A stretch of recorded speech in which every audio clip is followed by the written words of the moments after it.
I am live. That is crazy. And make sure the sound works. Sound works. I am live. All right. That works. I'm going to turn off this heater. I didn't expect this to work on the first try.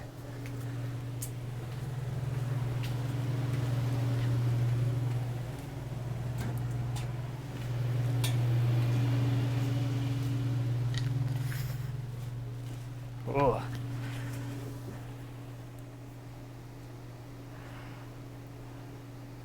Oh, it's really late here. Ah.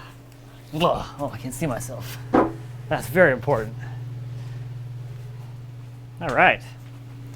So, haven't done a little live thing in a while, so I figured I would hop on and do that for a little bit. The whole family's in bed. Got the whole house to myself, and I'm out here in the shop hanging out with all of you. And I have no plan for this other than to maybe answer some questions and drink this beer that my wife started and never finished. That's my life, I guess. How's everybody doing tonight? It's kind of a weird time for probably, I don't know, most people, I would guess. I'm guessing everyone in Europe is probably still in bed, and everyone here in the States is probably about ready to go to bed, unless you're really young and are out late a lot. Let's see what's going on over here in the chat. Pablo, what is going on, my friend? I should probably be in bed. Everyone else is in bed. I should probably take the opportunity to actually get a full night's sleep. That'd be pretty sweet. Is it still snowing up there in Duluth? I think it finally stopped here. It was snowing all day. Just goofy. Goofy. I guess on the West Coast, it's what, like 9 o'clock? That's pretty good. So we'll call it like a West Coast show. This is the West Coast live show. The outside temp here, I think it's like 32, like right at freezing, something around there. Oh yeah, Peter. This, where did I put it? It's hiding right here. For the baby. Like, totally did not need this, but if you've ever had the opportunity to like touch one of these things, absolutely incredible. Incredible planes. Alrighty, this chat's like, you guys blowing up this chat. I can't even stay up to with this. Alright. What age did I start woodworking? I was 20? Is that right? Yes. 21. Wait. I was almost 21. It was like a month before I turned 21 I started woodworking, and I am 30 now. Mike, how's it going, man? Rosemount, that's pretty close. I need to make some bookshelves. I have all these kids' books. What do you guys do with kids' books? We have them like thrown on some shelves, and we have them like little crates. But the problem with kids' books is that the kids just throw them all over the place, and it's just a mess. So I guess there is no good solution, because the kids just destroy it anyway. What do I think about CNC routers? They're pretty sweet. I do enjoy a good CNC thing. What is going on here? Everybody's going crazy. I didn't expect so many people to be like awake right now and jump on here. Can I explain how I go about cleaning my blades? I'm guessing that's some reference to like the circular saw blades for the table saw. So like when I first started woodworking, everyone told me I gotta get that bow shield stuff to make sure my tools don't rust. So I bought that little package that has the bow shield and like the rust remover and the blade cleaner. And I have all three of those things still from the last like 8 years. So I use that blade cleaner that came with that set. It's got a little squirt bottle and it works pretty well. And I use like a toothbrush or an acid brush to clean the teeth off with that. There's like a bajillion different ways to clean your blades. I use that because I bought that stuff a long time ago and it works just fine. Sawmill's doing pretty good under the tarps right now. It's pretty gross outside. Oh, here's a good question from Aaron. If I had to start over again with no tools, what would be the first few purchases? I think I would take the same path that I took in this life, which is I bought a chop saw, a miter saw, and a router, and I did like everything with that for a long time, like a year, and then from there I started kind of expanding my tools from there. But I got a lot of stuff done with just a router and a chop saw. All the projects that I made, they were all I think they were all pretty much like hardwoods, so they were all standard widths, so I didn't do any ripping. I just took the standard widths from the home center and just chopped them down the length and did any routing, didn't do any joinery, like dados and grooves. A lot of dados and grooves and rabbets with the router back then. Just a clamp-on edge guide, which wasn't even like a real edge guide. It was just like a scrap piece of wood that I would literally clamp to the board, and I'd do all my joinery that way. Huge pain in the butt, but hey, I did it. I learned quite a bit. Jason, how you doing, man?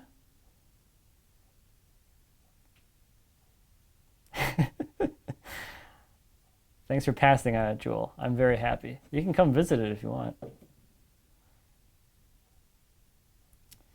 Should have used wooden pegs instead of steel for the track saw. I wanted to use the stainless. I thought that would look kind of cool. Plus I have like a whole 4-foot length of that 3/8 stainless rod that nothing else is, it's not going to get used for anything. I didn't realize so many people were like going to jump on here from Minneapolis. I would have just had you guys all over to hang out and drink all the beer that I have left over from my open house. I have like 4 cases still. We could all be here just hanging out together. Tiny library, that's a good idea.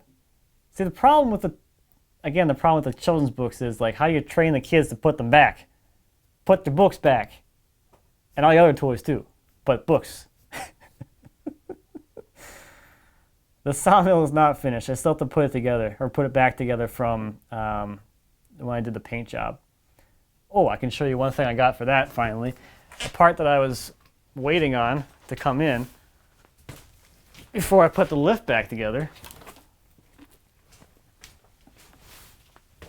Ugh. So I got this thing.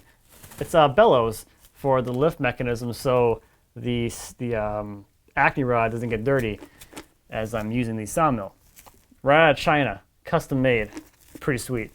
So whenever I have time, I'll put the lift mechanism back on, and this will be on the bottom. I did get one for the top half because this only compresses down to about a foot and goes up to 6 feet. And I don't have that much headroom above the head to have this much stuff in there. So if I put this on the top and keep that part of the rods clean, I wouldn't be able to lift the head all the way up. But the biggest issue with the Acme rods is just on the bottom half where the sawdust is exiting the drive side, because the sawdust kind of builds up on the screws. But that hasn't really been that big of a problem either, because I've been out there with my air compressor anyway, so I just keep the rods clean, and it's not really that big of an issue. I'm drinking a Leinenkugel's original, straight from Chippewa Falls. Woodworkers don't sleep, that's true. Again, it always frustrates me with this stupid chat thing. As soon as I try and scroll through and like go back and find people's comments from before, it just like decides to like just jump to the bottom every single time. Stupid. Stupid. You want to drive all the way from Apaka? Yeah, you can drive all the way from Apaka. That'd be fine. I got beer. I'll be up for a while. Jason, you're welcome to come by and help with the beer supply. There's just that and wood. I got both of those. Charlie, what's up? Why did I use an electric motor on my mill? I guess there's like three reasons. I always forget how many reasons there are. It's quieter, it's cheaper to operate, it has no maintenance, and I think it's it, right? I think it's it. Those 3 things. Yeah. And the whatever it's called, the power curve is different on the electric motors, so they produce a more consistent torque thing, apparently. But you can do a lot of work with a 10 horsepower motor. I learned that much at least. Can't wait for the Highboy build video. I can't wait for that thing to be over. I'm already 18 videos into that thing. It's crazy. And I jumped again. Why does this keep moving so fast? Monticello, why is everyone in Minneapolis?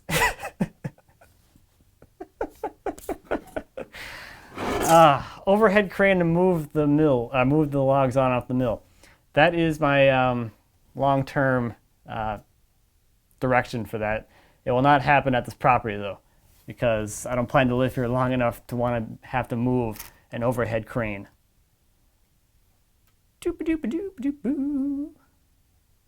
Hey Greg, how's it going? What's the longest you would leave a log to sit before, okay, and it's moving again, before you slab them up? I'm getting some from a tree removal service and would like your opinion on that. As soon as possible, generally is the best way to go.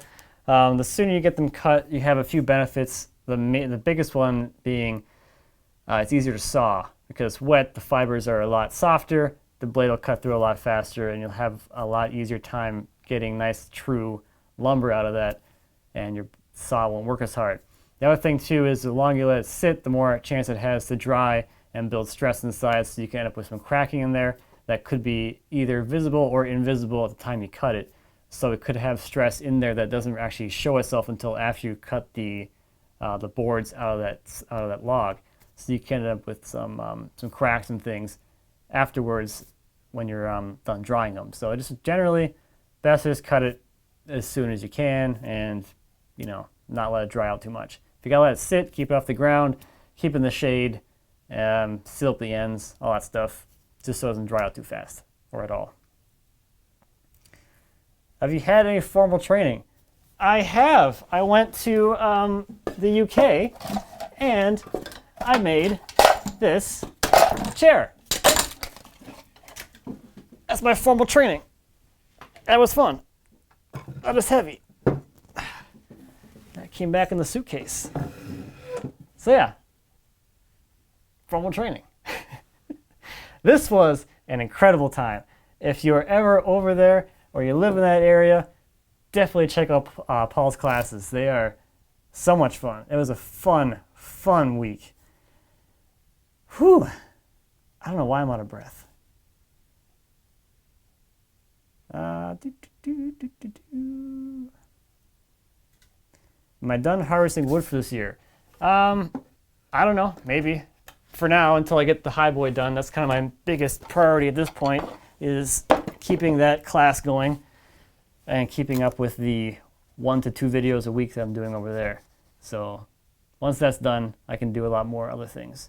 So I'm spending like 3.5 days a week just on that, which leaves me just a day and a half of time to do other stuff. Hey Andy, there's a Monticello here in the metro area, but there might be one as well in Wisconsin. I don't know. Alpaca's in Wisconsin though. A diploma would be easier to carry around. I have one of those. Don't know where it is. I think it might be at my parents' house. If we said router stuff to flattened grilled cheese, why would you want to flatten grilled cheese?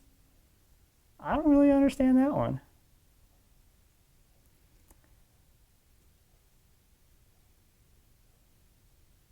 Oh man, it moved. Am I looking forward to Mark quitting Wood Talks to get a chance to talk? No, I still wouldn't.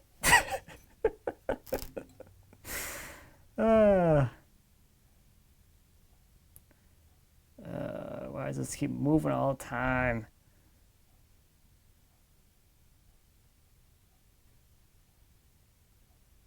Do you ever take the clicker of the crank you use to move the saw head?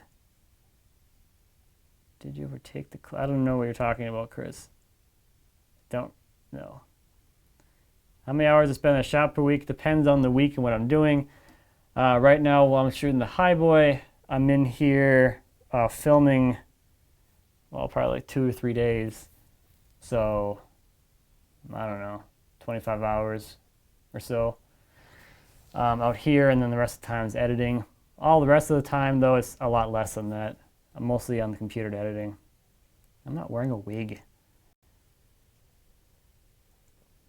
What's up, Philip? Thanks for the super chat. The end of my dresser build. Awesome. I can't wait to see that. I said this is dovetails could use some work. Any advice to tighten up the gaps on the drawers? Send me a picture of your gaps and I can give you some more specific advice, but it depends if your gaps are actually between the mating surfaces on the long grain of the joint, so basically where you're sawing the tails to meet up with the pins, or if they're at the top and bottom, like at the baseline of the tails and the top of the pin area. Kind of depends on where your gaps are. The easiest ones to fix are the ones that are at the top and bottom because they're likely just due to some angles on the walls that are keeping the bores from coming together all the way. If they are between the tails and pins, that's just sawing and chiseling technique, I guess. We're just working to a line. Woo! Grilled cheese goes in the planer. Yeah, I guess you could do that.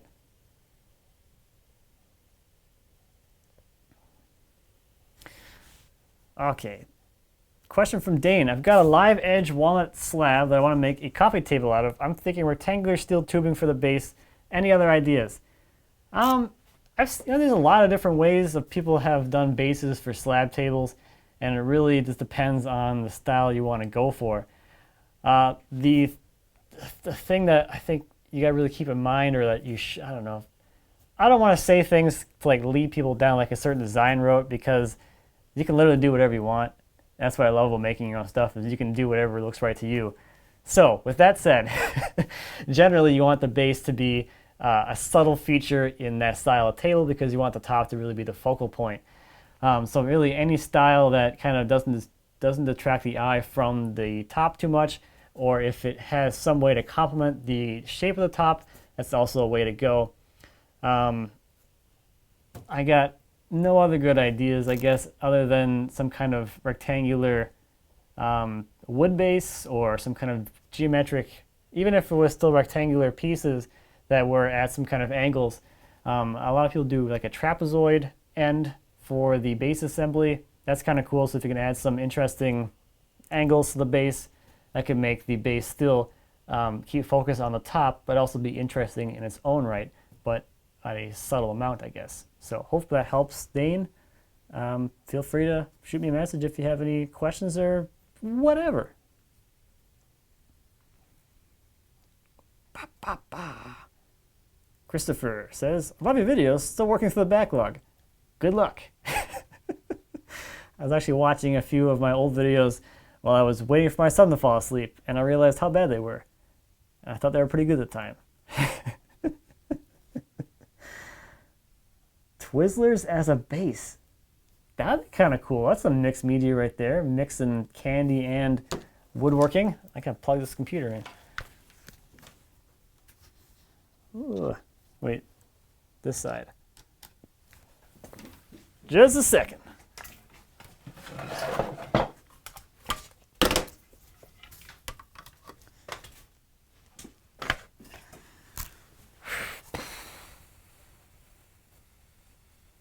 Okay, dokie.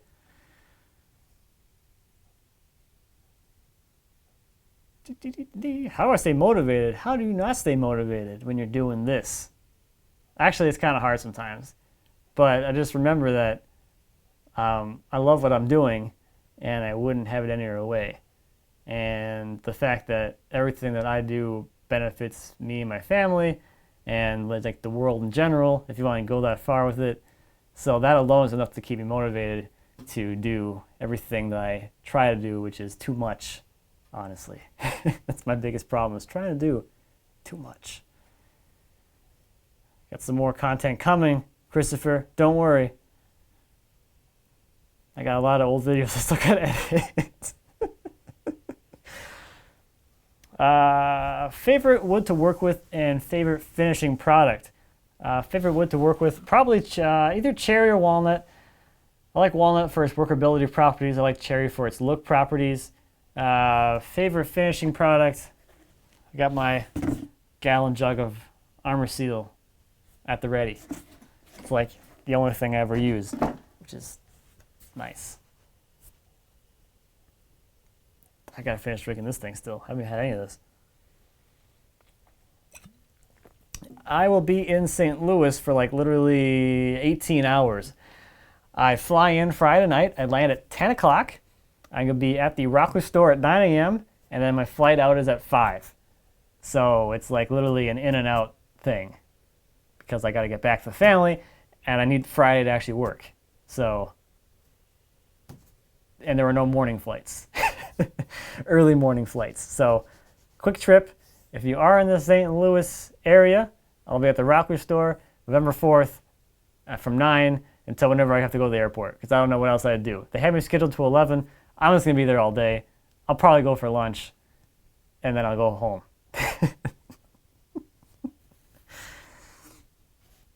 My shop is really small. Any advice for organizing the shop? Don't look at my shop because it's the least organized shop that I've seen, probably. I don't know how small your shop is, but this shop is 2-car garage, it's like 20 by 20, and it's pretty tight in here, and I think the biggest issue is too many small things. So if you can kind of contain your small stuff and have a place for all that small stuff, there'll be less clutter, it'll be a lot easier to work in your space, and maybe you'll be happier. At least that's what I tell myself. But I've made a lot of progress this year on that.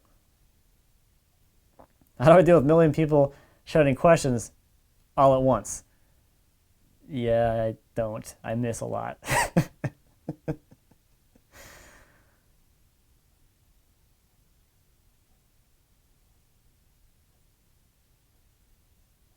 Mac, how's it going? I hope you're not asleep quite yet. Just saw your comment.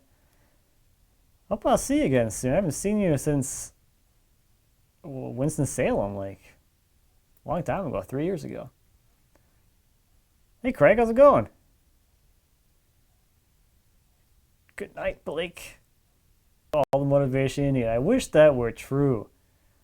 What do I really think about Mark and the albino gorilla? They're fine. They talk too much. Any projects warp over time? Any steps taken to prevent? I haven't had any problems with distortion or like a whole lot of wood movement warping, I guess, over time.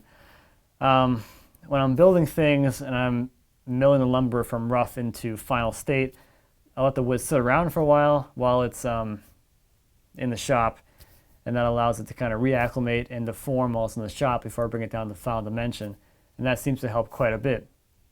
The other thing that's nice is that since I produce all my own lumber, I can control the whole drawing process, and I can make sure that my lumber has as little stress in it to begin with that might be caused by drying. So that's kind of a nice plus as well. Doo-ba-doo-boop-ba-doo. How do you get one of your stickers out on that wall?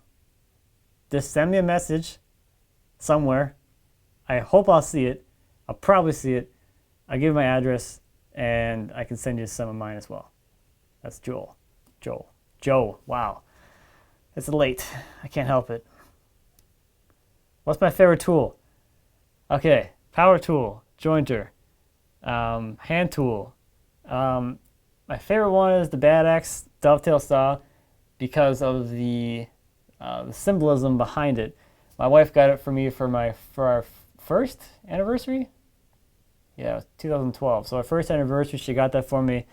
That's made in La Crosse, Wisconsin, which is where we met, and we both went to school for undergrad. So it's kind of sentimental in that sense.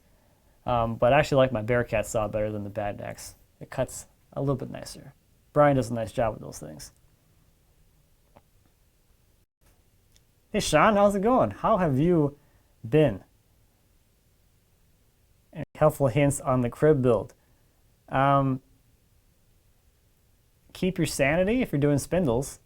That would be good, because that is the worst part of the whole build. Other than that, I don't know. If you have specific questions, I'll be happy to address those. Robert, my gym is not closed till March. You realize I did a lot of like the initial milling on that mill like in the middle of winter in like January and February. So Matt's gym is still quite functional. And I have to move his highboy out of here. That thing is